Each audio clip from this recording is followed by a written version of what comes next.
Hello बच्चा लोग, कैसे हैं आप सभी। आशा करता हूँ सभी बहुत ही अच्छे होंगे। अरे अच्छे हैं ना। बहुत ही शानदार। तो बच्चा लोग, आज की क्लास में हम लोग फैक्टर्स और मल्टीपल्स के ऊपर बहुत ही अच्छे से डिस्कस करने वाले हैं और सीखने वाले हैं। तो आप सभी का बहुत ज्यादा समय ना लेते हुए आज की क्लास को स्टार्ट करते हैं।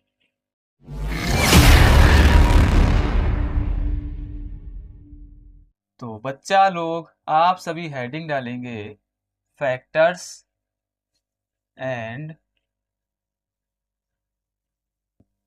मल्टीपल्स। तो मेरे प्यारे विद्यार्थियों, आज की क्लास में हम लोग फैक्टर्स और मल्टीपल के टॉपिक को बहुत अच्छे तरीके से समझने वाले हैं और सीखने वाले हैं। तो सभी बच्चे सामने ध्यान देते रहेंगे और चीजों को अच्छे तरीके से समझते रहेंगे। तो बच्चा लोग, अगर बात करी जाए फैक्टर की, तो प्यारे बच्चों इसको हिंदी में हम लोग बोलते हैं गुणनखंड। अरे भैया, क्या बोला जाता है? तो हिंदी में अपन लोग बोलते हैं गुणनखंड। इसी के साथ में अगर बात करी जाए मल्टीपल्स की, तो भैया इसको बोला जाता है गुणज। अरे क्या बोला जाता है छोटे? तो बोला जाता है गुणज। तो प्यारे बच्चों, आज की क्लास में हम लोग मल्टीपल्स यानी कि गुणज और प्यारे बच्चों फैक्टर्स यानी कि गुणनखंड के ऊपर बहुत अच्छे से डिस्कस करेंगे। तो सभी बच्चे सामने ध्यान देते रहना और चीजों को अच्छे तरीके से समझते रहना। अब प्यारे बच्चों, किसी भी नंबर के हम गुणनखंड कैसे निकालते हैं, तो सभी बच्चे सामने ध्यान देंगे। यहाँ पे लिखा हुआ है 25। ये प्यारे बच्चों हमारा 2 डिजिट का एक नंबर है और हमको ये बताना है कि जो 25 है इसके गुणनखंड क्या होंगे। तो सभी बच्चे सामने ध्यान देंगे। गुणनखंड निकालने का तरीका प्यारे बच्चों क्या होता है, ध्यान से सुनिएगा सभी लोग। यहाँ पे लिखा है 25। अब किसी भी दिए गए नंबर के प्यारे बच्चों, वो 2 डिजिट का हो, 3 डिजिट का हो या फिर 4 डिजिट का हो, कितनी ही डिजिट का क्यों ना हो, प्यारे बच्चों अगर हमको गुणनखंड फाइंड करने के लिए बोलेगा तो हम क्या करेंगे?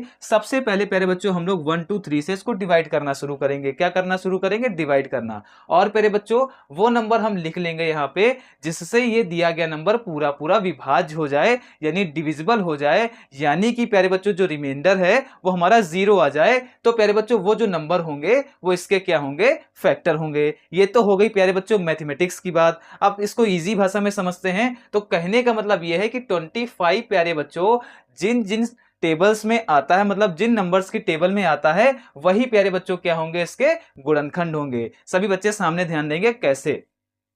जैसे प्यारे बच्चों, अगर इसको 25 को 1 से डिवाइड किया जाए तो प्यारे बच्चों पूरा पूरा डिविजिबल हो जाएगा। तो प्यारे बच्चों ये क्या होगा? इसका फैक्टर होगा, यानी कि गुणनखंड होगा। इसी के साथ में अगर बात करी जाए 2 की, तो प्यारे बच्चों का 2 से इसको डिवाइड करेंगे तो कुछ ना कुछ प्यारे बच्चों हमारा क्या शेष रह जाएगा? प्यारे बच्चों कुछ ना कुछ हमारा शेषफल रह जाएगा, यानी कि रिमाइंडर बच जाएगा। तो कहने का मतलब यह है कि 2 प्यारे बच्चों जो 5 का है वो फैक्टर नहीं होगा। या फिर प्यारे बच्चों हम ये भी कह सकते हैं कि 2 की टेबल में 25 नहीं आता, तो इस वजह से भी प्यारे बच्चों ये जो 25 है वो उसका फैक्टर नहीं होगा। इसी के साथ में 3 की बात करी जाए तो 3 की टेबल में भी 25 नहीं आता, 4 में भी नहीं आता, किस में आता है? 5 में आता है। 5 5 जा 25। इसी के साथ में प्यारे बच्चों हमारा 25।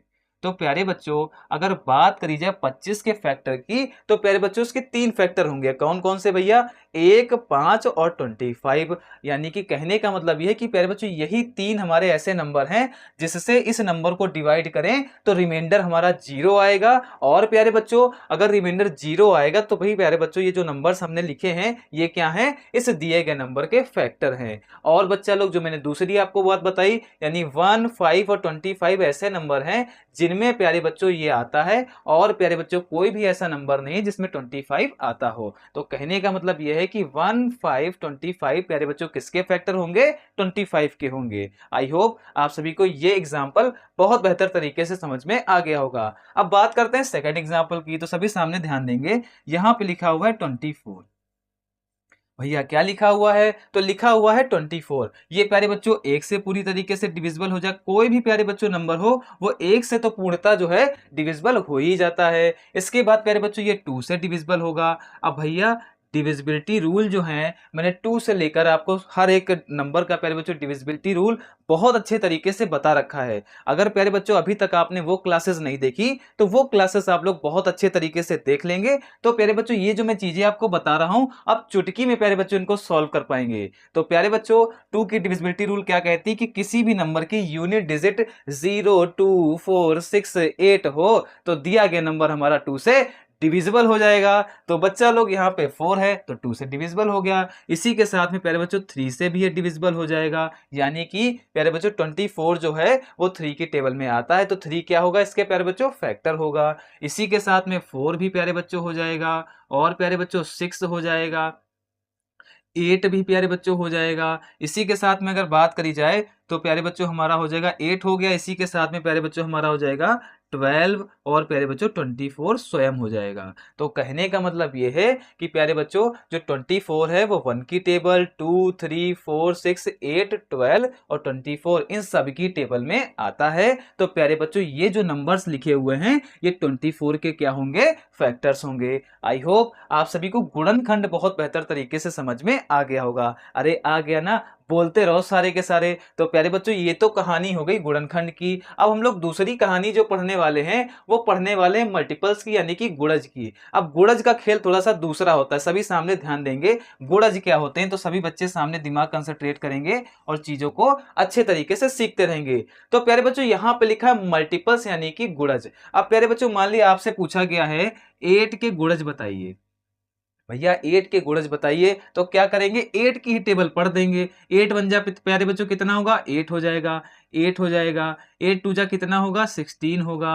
इसी से प्यारे बच्चों अगर आगे बात करी जाए तो 8 3 जा हो जाएगा 24, 8 4 जा प्यारे बच्चों कितना हो जाएगा बताइए सभी के सभी, तो हो जाएगा 32। इसी तरीके से 40 हो जाएगा, और भी प्यारे बच्चों आगे मल्टीपल्स होते चले जाएंगे। तो कहने का मतलब ये है कि कोई भी प्यारे बच्चों आपको नंबर गिवन हो और आपसे मल्टीपल्स पूछे जाए तो प्यारे बच्चों उसी की टेबल आपको पढ़नी है। भैया क्या करना है, उसी की टेबल पढ़नी है प्यारे बच्चों। वो जो नंबर आएंगे वो उस दिए गए नंबर के क्या होंगे, मल्टीपल्स होंगे, यानी कि गुणज होंगे। अरे इतना जान पाए हो तो बोलो जी गुरुजी सब कुछ जान गए। अरे बहुत ही शानदार। तो बच्चा लोग 8 के गुणज क्या होंगे, 8, 16, 24, 32, 40। अरे इतना जान पा रहे हो, बहुत ही शानदार। तो प्यारे बच्चों इसी तरीके से हम लोग किसी और नंबर का भी निकाल सकते हैं। तो मान लिया 12 का हमको निकालना है, तो भैया 12 की टेबल पढ़ लेंगे। 12 बन जाए कितना होगा, 12 हो जाएगा। 12 टू जा 24 हो जाएगा। इसी तरीके से 36, 48 और भी कई सारे हमारे हो जाएंगे। आई होप आप सभी को मल्टीपल्स भी बहुत बेहतर तरीके से समझ में आ गया होगा। क्वेश्चन प्यारे बच्चों कभी कभी ऐसे लिखा होता है, एक आपको नंबर दिया होगा और कहेगा इसके नेक्स्ट 5 मल्टीपल्स बताइए। जैसे मान लिया हमको 3 दिया गया है, क्या दिया गया है 3, और हमसे कहा जाए कि इसके नेक्स्ट 5 मल्टीपल्स बताइए, तो प्यारे बच्चों क्या होंगे, 3 तो दे दिया गया, तो प्यारे बच्चों के नेक्स्ट मल्टीपल क्या होंगे, 3 2 जा 6, 3 3 जा 9, 3 4 जा 12। इसी तरीके से 3 5 जा 15, 3 6 जा 18। हमसे 5 पूछे गए थे तो प्यारे बच्चों हमने 5 मल्टीपल्स निकाल दिए। आई होप आप सभी को मल्टीपल्स और फैक्टर बहुत बेहतर तरीके से समझ में आ गए होंगे। अरे आ गए ना सभी को, बहुत ही शानदार। फिर भी प्यारे बच्चों अगर आपके मन में कोई डाउट रह जाता है तो हमसे कमेंट करके पूछ सकते हैं। अगर क्लास अच्छी लगी हो तो क्लास को फटाफट से लाइक करिएगा, वीडियो को फटाफट से शेयर भी करिएगा और चैनल को सब्सक्राइब करिएगा। तो प्यारे बच्चों आप सभी का इस क्लास को देखने के लिए बहुत बहुत धन्यवाद।